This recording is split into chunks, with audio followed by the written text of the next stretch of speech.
no matter what you want to buy.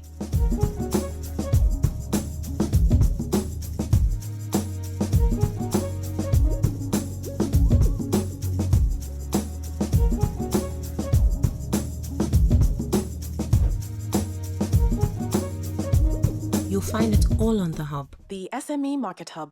Buy, sell, list, connect.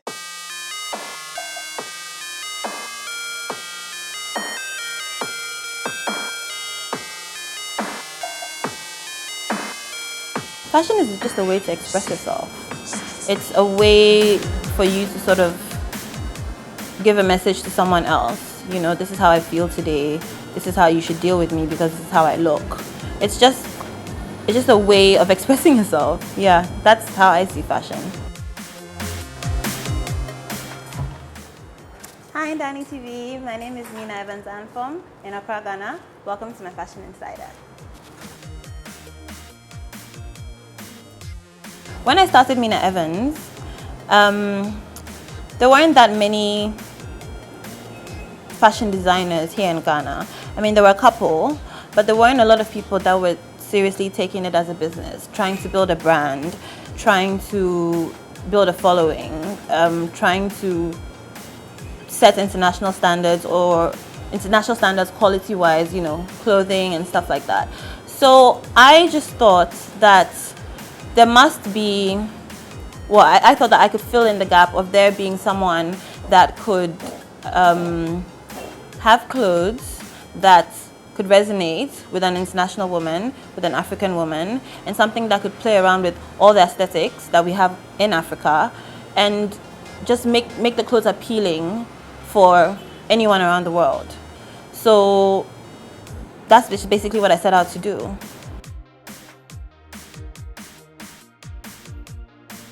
The Mina Evans woman is an international woman, somebody who is confident with herself, confident with her clothes, and someone who isn't afraid to be a little outlandish, to try something new. Someone who can fit in anywhere in the world and get compliments on her outfit. That's really who the Mina Evans woman is. Oh, there's always a lot of challenges when you're starting up a business. We had, of course, there's always funding. You're fresh out of internship or you're fresh out of uni and you want to start this brand. You don't realize how expensive running a fashion brand is. There's also the skilled labor, to find labor that will sew to the quality that you have been taught. You know, in Ghana we sew a certain way, or in Africa we sew a certain way. So for you to come in, you know, as a young person and say, well, this is how it should be done, it doesn't always sit, you know, properly. People are always a bit, who do you think you are? But eventually those who are willing to learn will learn, and those who share your vision will stay. And yeah, and then after skilled labor, those are my main challenges really. And then also finding space to work in, and also fabrics, you know, getting fabrics here is a bit challenging sometimes because you have to deal with the issue of stocking. You go to one shop, you like something, you want more of it, you can't get more, but then the clients have seen pictures of this and they want that exact same thing. You know, there's always that. And I think another main issue for me was the mindset of the people, you know, of Ghana. We are a nation that is very used to having things custom made, or having tailors that you can just take a picture to and say, well, I want this dress, copy this dress for me. I mean, now it's getting better, but they weren't really used to, this is my collection, we can tweak, we can do this, or I can work on something with you personally. It's always just, can you do this? Can you copy this dress for me? And when you're like, no, I don't do that, then it's like, okay, you know.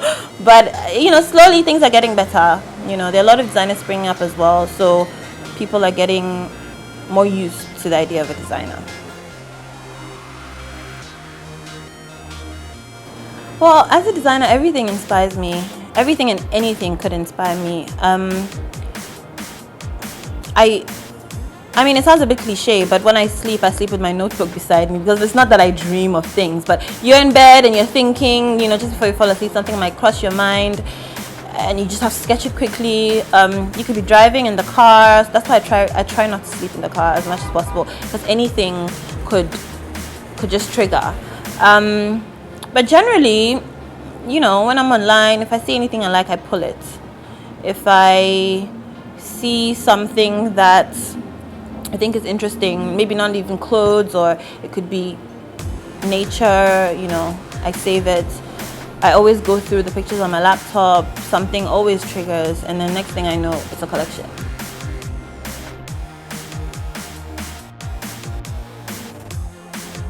Creativity on demand.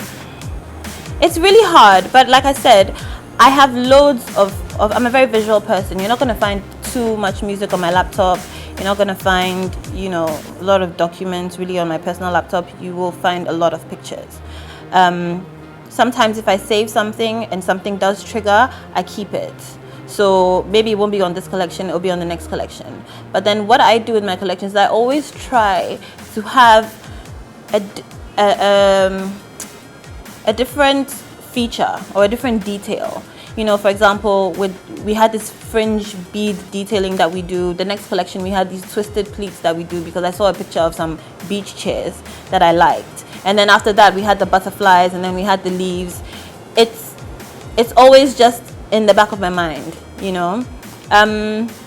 So that's how I deal with creativity on demand. But other than that, you just have to lock yourself down.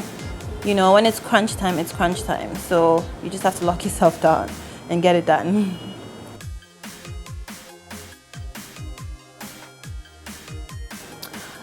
I think that African fashion right now, there's a lot of attention on African fashion. People are interested in the color, people are interested in our African prints.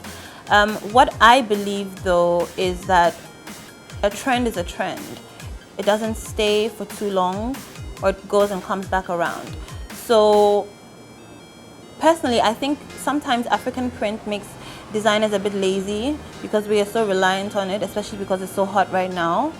What I believe is that Africa is full of different textiles and different aesthetics and different ornaments and embellishments. So why not expand on that? Why does it only have to be African print? But apart from that, color-wise, I believe color will always be trending.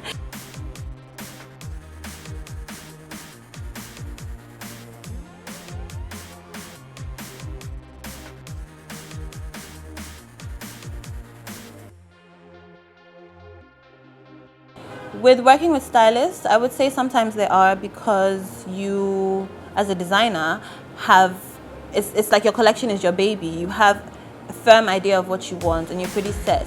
But then for someone else to come in and say, oh, well, let's look at it from this point, you might then get a bit, why are you trying to mess with my flow? You know, but it's good to have an outside opinion. And also, I only really work with one stylist company here in Ghana. I work with House of Crema, and we've been best friends since high school. So we are sort of on the same level taste-wise, and we've never really had clashes. So everything just works, it flows.